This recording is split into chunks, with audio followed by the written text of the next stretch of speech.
ছাড়াও মেধাবী ভাবে দেখতে গেলে মুর্শিদের যদি জন্ম না হইতো তাহলে আমি তো তার পাইতাম না। আমার বাবা ইকবাল যদি এই দিন না আসলেন পৃথিবীতে, তাহলে আমি এই ইকবাল রূপের সুধা পান করতে পারতাম না, আমি তার রূপ দেখতে পারতাম না, আমি তার প্রেমে আসক্ত হইতে পারতাম না, আমি তার প্রেমে মজা থাকতে পারতাম না। সুতরাং এই দিনের প্রতি আজকে থেকে 70 বছর আগে এই দিনটার প্রতি আমরা অনেক অনেক কৃতজ্ঞ। বিশেষ করে আজকে যারা বাবা ইকবাল নূরীর হাতে বায়াত হয়েছেন, তার মাধ্যমে সিলসিলা গ্রহণ করেছেন, আমরা সবাই তার এই দিনটার প্রতি মাওলা পাকের কাছে কৃতজ্ঞ যে তুমি এমন দিনে আমার প্রেমাস্পন্দকে পাঠিয়েছিলে। আজকে বাবা ইকবাল নূরীর স্মৃতিচারণ চলছে। স্মৃতিচারণ করতে গেলে পারিবারিক কথা চলে আসে, কিন্তু একজন ওলির, একজন শায়েখের স্মৃতিচারণ করতে গেলে আধ্যাত্মিক কথা আলোচনা করা উচিত। বাবা ইকবাল নূরী ছোটবেলা থেকে আমাদের স্নেহ করতেন, ডাকখোঁজ দিতেন, সবসময় কথা বলতেন, আমাদেরকে সদা সর্বদা তার স্নেহের পরশেই মাখিয়ে রাখতেন। এবং বিশেষ করে তার মাঝে যে আধ্যাত্মিক গুণাবলী, আধ্যাত্মিক বৈশিষ্ট্য ছিল, এটা আমরা ছোটবেলা থেকেই লক্ষ্য করতাম।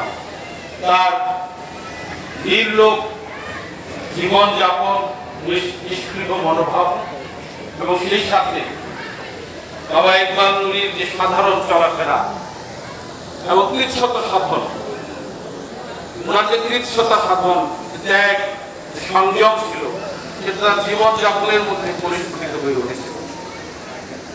আজকে ওনার আবির্ভাব দিবস, ৭০তম আবির্ভাব দিবস। আজকে আমি একটা স্মৃতি বলি।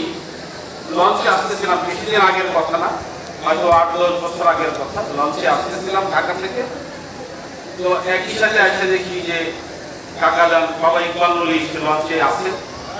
আমাকে বললেন তুমি আলাদা কেবিন দিয়েছ, আমার কেবিনে আসো, এখানে বসে গল্প করতে করতে যাই।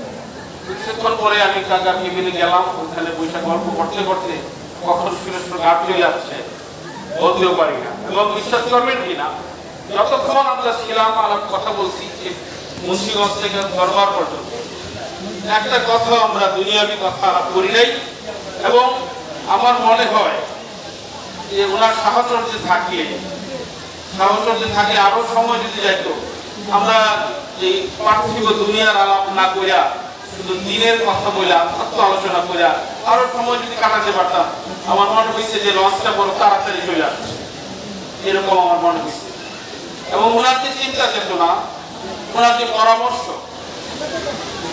আপনারা জানেন যে আমাদের দয়ার নবীর ওফাতের পরে ইসলামের যে কোনো সংকটে, যে কোনো সমস্যার উদ্ভব ঘটলে খলিফাগণ সহ হযরত আবু বকর, হযরত ওমর, হযরত ওসমান সহ সকলেই মাওলা আলীর কাছে পরামর্শ চাইতে যায়।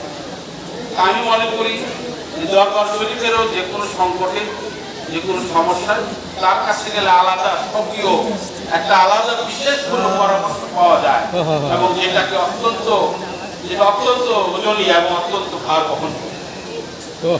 আজকে আমরা অনেক সংকটে দেখি আমাদের মধ্যে একজনের সঙ্গে আরেকজনের অনেক দ্বিমত থাকে, কিন্তু বাবা ইকবাল নূরীর জীবনযাপনটা এমন ছিলেন যে আজকের এই স্টেজটাই প্রমাণ করে দেয়, এই মঞ্চটাই প্রমাণ করে দেয় যে তার জীবন আচরণে কারোর সাথে তিনি এক্সট্রিমলি কখনো কোনো কিছুতে চলে যান নাই, এক্সট্রিমলি চূড়ান্ত ভাবে কারো মুখোমুখি তিনি যান নাই। কিন্তু মানসিক ভাবে যদিও কোনো কোনো বিষয়ে দ্বিমত করেছেন, কিন্তু কখনো সেটা এক্সট্রিমলি হয়।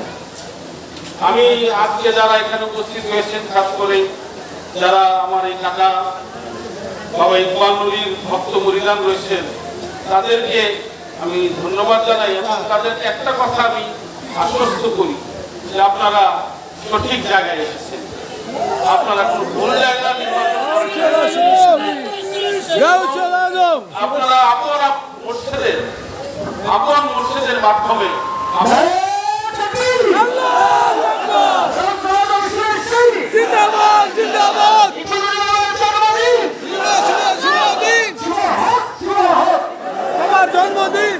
আপনারা আপন মুর্শিদের কাছ থেকে বিফল মনোরথে যাবেন না, এটা আমি দৃঢ়ভাবে বিশ্বাস করি, আশা করি এবং কামনাও করি। বাবা সুরেশ্বরী কেবলা কাবা আমাদের প্রত্যেকের মনের আশা আমাদের নিজ নিজ মসজিদের মাধ্যমে পূরণ করেন। এই কথার মানে এই না যে অন্য যারা পয়সা আছে তাদের কাছে যারা মসজিদ আছে তারা প্রত্যেকের মসজিদেই প্রত্যেকের পাওয়ার একমাত্র উপায়, একমাত্র অবলম্বন।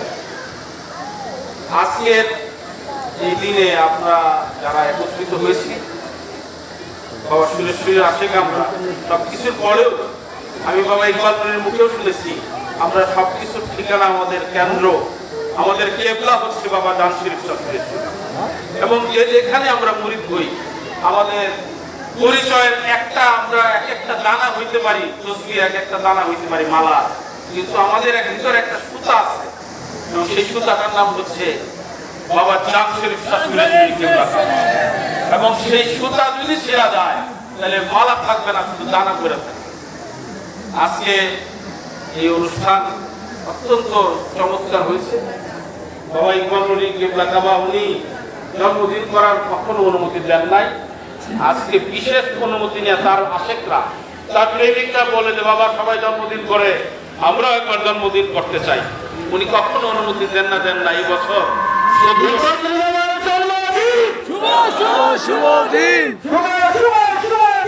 ইকবাল নুরের জন্মদিন। আজকের এই অনুষ্ঠান হচ্ছে শুধুমাত্র তার প্রেমিকদের জোর দাবির জন্য। তিনি তাদের মত ভাঙতে পারেন নাই। ঠিক আছে, একবার করো তাই চোদ্দতম জন্মদিন। তার ছেলে আমার ছোট ভাই তারই সুযোগ আল্লাহ সৈয়দ জামিল শরীফি সিফাত নুরিয়া সুরেশ্বরী অত্যন্ত চমৎকার ভাবে আয়োজন করেছে, যেটা তাকে ধন্যবাদ দিয়ে আসলে হয় না।